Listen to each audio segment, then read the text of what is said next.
Stoner here for my good friends at Bell Ford. I've always expected 110% out of my teams, and at Bell Ford, you'll find nothing less. I've been buying my Ford cars and trucks here ever since I came to Phoenix. Bell Ford is my Ford dealer, and don't let me find you shopping anywhere else. Take it from the captain, the premium buying experience is right here at Bell Ford. I-17 and Bell Road. Check their deals anytime at bellford.com.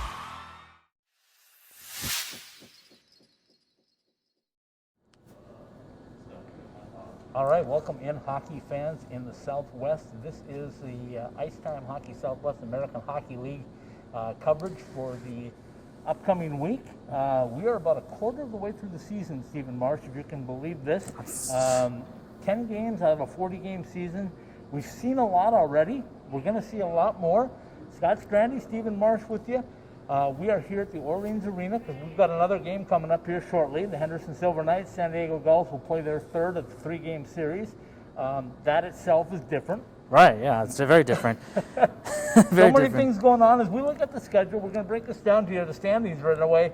The Henderson Silver Knights with an .875 winning percentage. That's pretty impressive. They are off to a really good start. And we should mention why we're at the Orleans Arena, because this is the home of the Silver Knights for 2 seasons, while they're building a facility arena out in Henderson. That's why they're the Henderson Silver Knights. They're based out there, but they're playing here for 2 seasons.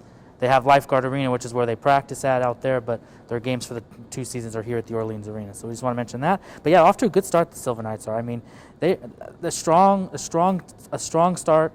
They've only lost 1 game. They're undefeated here in this building, so it's impressive to see so far. Absolutely. 7-1-0 to start their season. They are playing San Diego as we prepare for in just a few minutes before this is recorded. But San Diego, 10 games already in, a 7-3-0 mark. What have you seen from San Diego so far this season? Well, what we didn't see is Trevor Zegras, who was called up to the Ducks just before this series started. What did you not see? What did I not see? Exactly right. Trevor Zegras, who's one of the Ducks' top prospects, he was with the Goals, probably a big part of why they had such a strong start.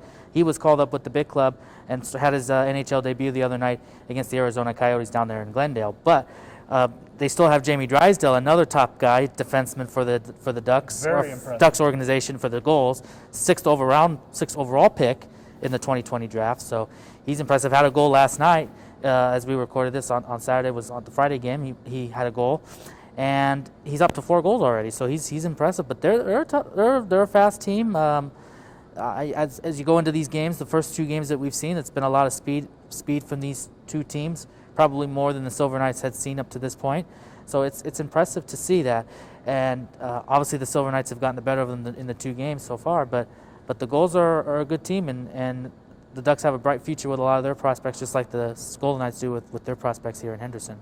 And maybe that's what we should jump into this on right off the get-go is the way the AHL works, because for people that maybe are not familiar with it, this being an AHL franchise for the first time here in the Vegas-Henderson area, but AHL hockey is development first, winning second. Right. All the coaches will tell you that. The players, I joked this week, are like on bungee cords because the best players from the AHL will be up and down with the NHL team. Their ultimate goal is to make that NHL roster, but in the meantime, they play here, they try to have cohesiveness, they try to build a winning culture, and they try to improve their own individual skills at the same time. And we're going to talk about players here in a minute, but we've seen a lot, certainly from Henderson, of guys that have developed. And I've also seen the same thing down in Tucson, and I'm sure it's the same way in Colorado. I'll be up there next week to give a better indication of what's happening there. But just your thoughts on the development part of it and the ability to go up and down.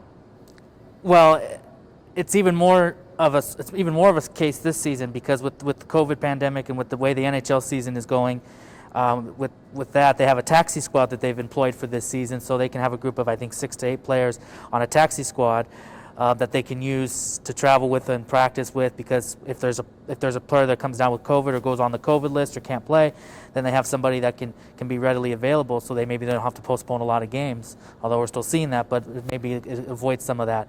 So you're seeing a lot more movement, and it's a balance of getting them to a chance to play with or practice with the big club, but it's also getting them a chance to play games in here. So you're seeing a lot of rotation where you'll see players come from Henderson there, have some time on the taxi squad, then you'll send some guys down here to get some time and getting them back in there. So I think you're seeing more movement than you typically would in a normal season. So that's even more of another dynamic about this season, because these coaches are having to consistently shuffle their lineups and their lines, and because there's players called up almost just about every day. I mean, Patrick Brown was, as you said, was called up and down this week because the Golden Knights were going to play a game. They didn't play a game, so he was able to play. The goaltending situation with the big club right now for Vegas, so they're shuffling around the goalies there to give up there on the taxi squad to back up Fleury. Dansk is now with the club. He's had a chance to play for his first games this week, but he's been with the taxi squad up to this point. So now you got Thompson who's up there. So it's just kind of a revolving door, and I think gives the players a great opportunity to get some time with the big club and to practice with the NHL club and travel with them in some occasions, and also be able to come here and bring that to these teams here when they come down to their AHL clubs, to be able to put what they learned with their big clubs and put that out on the ice here when they get a chance to play with the AHL's team. So we usually see some movement in a normal season, but because I said with COVID, the way this season develops, you're seeing it even a lot more. So it's just another dynamic that is part of this season. Well, here's the good and the bad of the taxi squad in my eyes. It's great that the guys have the opportunity to be with the big club, like you mentioned, and practice with them. The bad side of that is what Oscar Dansk saw for the first couple of weeks of the season, is that he didn't get any playing time. And while he practiced a lot, he didn't get game action. So the Silver Knights have him down here now for a couple of games at least to give him some game action. We saw him Wednesday night. He looked the first period maybe a little bit rusty, but not bad. Mm-hmm. He looked really good, I thought, last night, the Friday night game. I thought he was really on his game, and I expect the same thing coming back, assuming he starts tonight, which I'm guessing will be the case. But because the other two goalies right now are with the taxi squad, Thompson and Ferguson. So it is Dansk going to probably be starting. So, and that's the thing now. This is his third start in 4 nights. So you wonder now, as you're right, because he didn't play for these weeks leading up to now, and he finally got into game action. How's the conditioning? You know, how is he going to be now? And this is not only is it a third game in 4 nights, but this is an afternoon game after a night game, so it's even less time in between games. So exactly. So we'll see what happens. But yeah, it's so that's the Henderson Silver Knights part of it. Yeah. The Tucson Roadrunners have had their own share of issues. They were ready to play games last week. The snowstorm in Texas stranded the San Jose Barracuda, forcing them to not be able to get to Tucson, so they lost 3 games with the Roadrunners. What were the odds of that happening, right? Yeah. The same as COVID. Right. So the Roadrunners now on the road in Colorado, as we hear the music behind us, they're getting ready to come on the ice here in Henderson or Las Vegas. But anyway, we talk about what Tucson's been through. A new head coach in Steve Potvin. He's done a really good job of mixing his group of players, and it's got to be really hard when you play a week, take a week off, play a week, take a week off. Just how do you ever get in a rhythm? Yeah, I don't know. I mean, the Silver Knights had a period where they played a couple of games and then they didn't play the whole week, and then they played that following weekend. But you're right, they didn't play a whole week and then they had to play the following week. That's tough. We're seeing it at the NHL times. You know, they're having to prepare for a game, and then all of a sudden the night before or whatever, they're finding out that they're not going to play a game.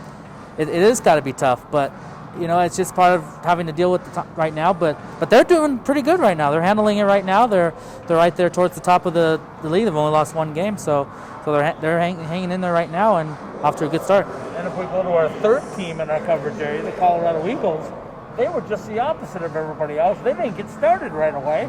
They had to wait a while to get started. Once they finally got started, they're starting to get their legs under them. They won their first home game Wednesday night against Tucson. They lost a heartbreaker last night in overtime. But the competitiveness of the AHL Pacific Division is really, really strong right now. And I think it's a good time to tell everybody that we're going to add some teams. We're going to add Bakersfield, Ontario, and San Diego to our coverage area next year. So we will have 6 of the 8 teams in the Pacific Division. You're going to rack up a lot of driving miles going to these different cities and locations to get to. We need that corporate jet or a motorhome. Yeah, so if people out there know somebody that can help us out, you know how to get a hold of this guy. Absolutely. But let me touch on the schedule. What's that plug? let me touch on something real quick before we go to a break. In this year, especially since it's a shortened season and they're only playing teams within their division. So you mentioned how all these 8 teams. For a lot of times you're playing a team 6, 7, 8 times. For example, the Silver Knights are playing Bakersfield 10 times this season. They've already played them 3 times, and they're going to play them 7 more times. So by the time you get to the end of those 10 games, how much is going to be, tension's going to be between those 2 teams? And, San Diego, they're playing 6 times. In an AHL season, you do play teams in your division a little bit more, but you're still playing. It's not like the lower minors where it's cut down on the travel. AHL, they still do travel some, and they do go around and play the other teams, but this year, obviously not the case, and you're playing your 6, 7 teams within your same area a lot of times, so you really get to know these teams pretty well, just like the NHL's doing and with the schedule up there. Okay, so let me break down as we go to break the schedule, the standings. How about Henderson on top with 14 points and an 875 winning percentage. Tucson with 10 points and an 833 winning percentage. San Diego in 3rd place, 700 winning percentage, 14 points. Colorado at a 429 winning percentage and 6 points. And San Jose, a 375 winning percentage, 3 points. Bakersfield with 4 points, a 286 winning percentage. And Ontario, 3 points and a .188 winning percentage. The reason I throw those out there, folks, is I know you're used to looking at the points part of it, but with the discrepancy in games being played right now, the only way we can do this, and the AHL can do it fairly, is do off a winning percentage. So let's take a quick break on this part of the Sunday special, our AHL special, and we'll come right back and we'll talk specifically about some of the players that are making their mark here in the AHL. We'll be right back on the Sunday special presented by Bell Ford. Here for my good friends at Bell Ford. I've always expected 110% out of my teams, and at Bell Ford, you'll find nothing less. I've been buying my Ford cars and trucks here ever since I came to Phoenix. Bell Ford is my Ford dealer, and don't let me find you shopping anywhere else. Take it from the captain. The premium buying experience is right here at Bell Ford. I-17 and Bell Road. Check their deals anytime at bellford.com.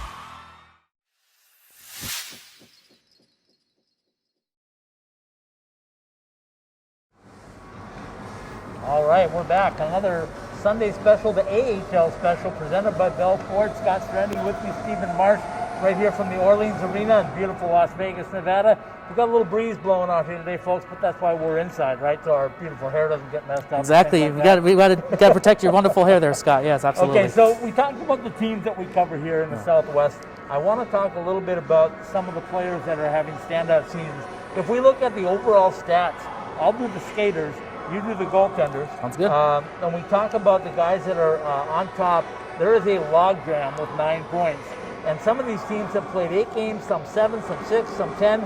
But some of the names that jump out at you, and I know you're going to agree with me when I tell you some of this, but Michael Bunting was the player of the week a couple of weeks ago for Tucson. He's got 9 points and tied for first with the Tucson Roadrunners. The Henderson Silver Knights have Ryan Murphy with 9 points. They also have Jack Dugan with 9 points. And Tucson has Lane Peterson, who's in at 9 points. I'll bring up San Diego because they're coming in and there's some superstar names that are on there. One of them's not even here anymore, and he's still tied for first with 9 points. Mm-hmm. That, of course, being Trevor Zegras. Yep. And Jamie Drysdale, who we've had a chance to see now a couple nights. We'll see him again in a few minutes. Yep. Here in Henderson is also tied with 9 points. And for people in the Phoenix metro area and Tucson, you'll know this name, Tyler Gaudette, now with Toronto. The Marlies has 9 points and leading the league as well. So the Henderson people may or may not know Seth Jarvis with the Chicago Wolves, also leading the pack with 9. So a lot of guys with 9 points, and it's showing right now that the scoring is spread out, right? It's spread out, but it's a point a game or better for everybody right now, which is pretty impressive considering the way this whole season has played out. So just your thoughts on some of the guys that you've seen and how they're reacting. Yeah, I mean, you mentioned Jack Dugan. He's somebody that's really been impressive. I mean, there's no question why he was one of the top NCAA players. Hobie Baker, all that. He was one of the top players there in Providence, and he's certainly off to an excellent start here with the Silver Knights. As you mentioned, 8 points already, about a point a game, and he had a couple assists in the game last night as we're recording this. So it's impressive, and again, because of who you're playing and how the schedule is, you might get some of these players are getting more of an opportunity to play as a lot more moving around. So they're in a lot more games than maybe they would be some of these players that are just starting out like a Dugan or these other guys. And it's always impressive to see a lot of scoring at this level, because that's what you want. You want to develop. You want to continue to get better. But what we're going to talk about in a minute is the other side of things, which is just as impressive. But yeah, I think it's been an impressive start. A lot of high scoring games early on for the Silver Knights. They've had a couple of close games lately, but a lot of scoring, which is maybe a good thing, I would think. It is. I mean, it's excitement, right? There's no fans in the building. People are watching on the stream and watching on TV games. Like this one will be a local TV game here in Vegas. So they want to see the action. They want to see the scoring. But as we watch it, we also look at the defensemen. And I think one of the defensemen, well, I'm going to give you two names that have really jumped out. Jamie Drysdale, yep. Obviously with the San Diego Gulls, number 6 draft pick that you already mentioned. But I think that Jimmy Schultz is really making his mark. I agree. I think he's very, very solid. You don't see him a lot on the score sheet, but if you watch the little things that Jimmy Schultz is doing here in Henderson. And he was doing that in the last night's game, the way he was out on the ice and really inserting himself. And I'm going to throw one more out for Tucson, is that Kyle Kappa Bianco, who they thought might stick with the big club, is now back in Tucson. And he's a dominant defenseman. He scored last night with 15 seconds to go to push it. Of course, the nephew of behind the mask owner, Randy Exelby. So we'll throw that out there as well. But Kyle is dominant at the AHL level. We're just waiting for him to be able to make that move. A knee injury set him back a couple of years ago. I don't think he's back 100% to where he would have been had he not had that injury. So keep an eye on those three to make the move to the NHL very soon. Let's jump over to the goaltending side of things. You got the goaltenders, so give me a rundown of who we got on the goaltending side. Well, what we've seen. Well, let's go through some of these. Dylan Ferguson has had one start with the Silver Knights. He's at the top with perfect. He had a shutout, so he can't really look at that much. He's won one game, but he's perfect so far. I'll take perfect even in one game. Yeah, it's perfect in one game, so he's up on the list, but they have a start next to it because of only the one start so far.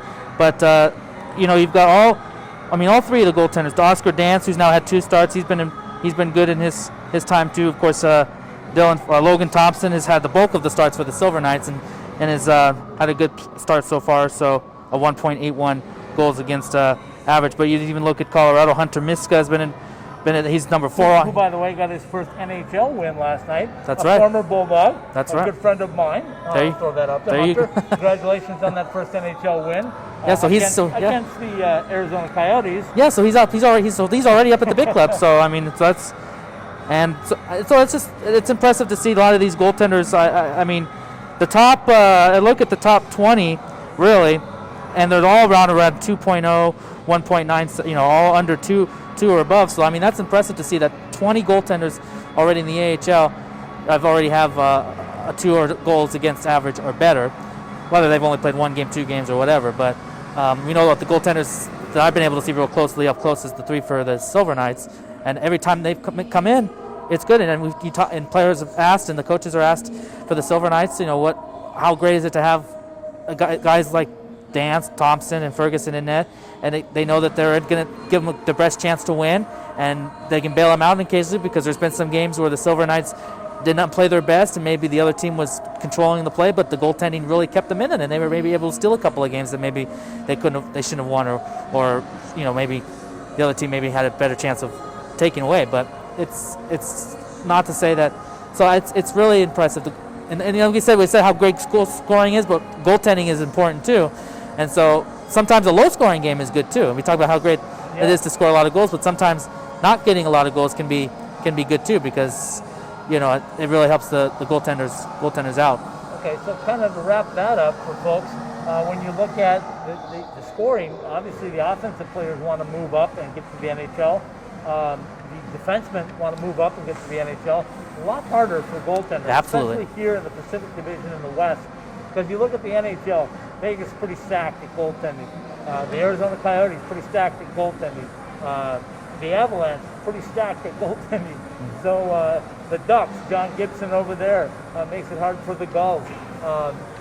you look at what's going on with the Ontario Reign and the LA Kings. The Kings with Cal Peterson and Jamie and Quick has been and Quick is doing well again. So yeah, so it's very hard for a goaltender to make that move unless there's an injury, and nobody wants to see an injury. But what your NHL teams are looking at, Stephen, is the fact that they want to have a guy that's ready to make that move, and I think that's what the AHL is doing. So. Well, can I flash back to the very first Golden Knights season? I mean, it was like a revolving door of goaltenders there, right in the early going. Goaltender after goaltender was going down, but it didn't matter who stepped up there. You know, Dance got in there, and even Ferguson. I got a few minutes in there, and got some time in there. So I mean, it is harder for a goaltender to get to the NHL. Yes, because there's fewer spots for a goaltender than there is for the position players. But if they can get an opportunity, and they can roll it, I mean. Sometimes you got to pay your dues, and that's what the AHL is a lot about, is paying your dues. We've seen some players that spend years in the AHL before they make it to the NHL. Some don't ever make it to the NHL, but some do. I mean, Derek England's an example. He spent a lot of years in the minors, eventually got to the NHL, and once he got on the big club, he was on the NHL the rest of his career. So you just sometimes got to pay your dues. Goaltenders, it's the same way. I mean, Cal Peterson spent some time in the minors, but he gets an opportunity with LA, and now he's one of their top guys, behind Quick there. So it takes some time, but. Yeah, absolutely. So we'll wrap up this episode of our Sunday special, the AHL special, by telling you that keep tuning into AHL hockey because it's big-time hockey. The league now is condensed, especially this season with everybody playing in the West, so it's shorter trips. Henderson is obviously the farm team of the Golden Knights. Right. Within close proximity. Tucson and Phoenix, and then in Colorado, our team there, Denver and Loveland, which is about 25 miles apart. So what you're seeing is the NHL and the AHL are coming closer and closer together, not only on the ice, but off the ice. Well, and how perfect timing was it for the Silver Knights, for the Golden Knights, to bring the AHL team here to Henderson or to Southern Nevada, because they really needed it. I mean, perfect example is what happened a few weeks ago. Everybody knows what happened with the coaching thing a few weeks ago, and they were able to have the Silver Knights coaches step in there for a game and coach, and how easy it is to bring players. I mean, imagine if they've still been in Chicago, their AHL affiliate, how would the travel and getting the players to and from, and wouldn't have been as much shuffling around. So let me throw this out there. Brian McCormick, the good broadcast and media guy here for the Henderson Knights, sent out a little joking message, and he said, a lot of those guys are missing out on the frequent flyer miles, and I returned a message to him, and I said, yeah, right now they just pay $3 a gallon for gasoline. Yeah. Yeah. I think everybody's happy where we're at right now. Well, it gives the NHL clubs a chance to get a better look at their teams and their prospects, because that's the night. We mentioned how great the AHL hockey is. That's one of the nice things about watching the American Hockey League, is these guys, there's such a drive for them, there's such a hunger for them, because they want to get to that next level. Right. Not that the NHL players are talented and they deserve to be there, but sometimes, because they get a lot of money, and you wonder sometimes, but the AHL, they don't get paid a whole lot yet, and they're trying to get to that next club, their next step. And for the fans here in Las Vegas, they're so passionate about the Golden Knights. Once they're going to be able to come and check out the Silver Knights, they're going to be able to see the future of their team and really have a continued closer connection to the organization, not just at the Golden Knights, but also through the American Hockey League franchise in Vegas. And it's the same with the other teams as well, in Arizona, Colorado, and soon LA, and San Diego, Anaheim, all that stuff. So absolutely. Okay, couldn't have said it better myself. Let's wrap it up on that note. AHL hockey is alive and well, even during the COVID times. We're here to bring it all to you at IceTimeHockeySW.com. Of course, the ITHSW podcast. Join in, listen in. Prediction, Scott. Who's gonna? You want to make a prediction on who's gonna take it? I feel like the overall you're talking about, or the game that's going to happen in 30 minutes. No. Who's going to be the top team by the time we're done? When we do this at the end of the regular season, who are we talking about as the top team in the division? And the reason they will is because they've got a great balance of young and old, mature and veteran and rookie. They're all going to come together. They got great goaltending. They got great leadership in Patrick Brown and Jack Dugan and Reed Duke and guys like that. They'll be back and making their mark. So yeah, I'm saying Henderson Silver Knights win the Pacific. I agree. I think Henderson's up there. I think Tucson's going to be in the mix, and certainly San Diego is going to be towards the top, and can't count out Colorado as well. The standing's so early right now, but we'll see how that happens at the end of the 40 games. But all right, That's it from the Orleans Arena. Scott Strandy, Stephen Marsh joining you on the Sunday special presented by Bell Ford.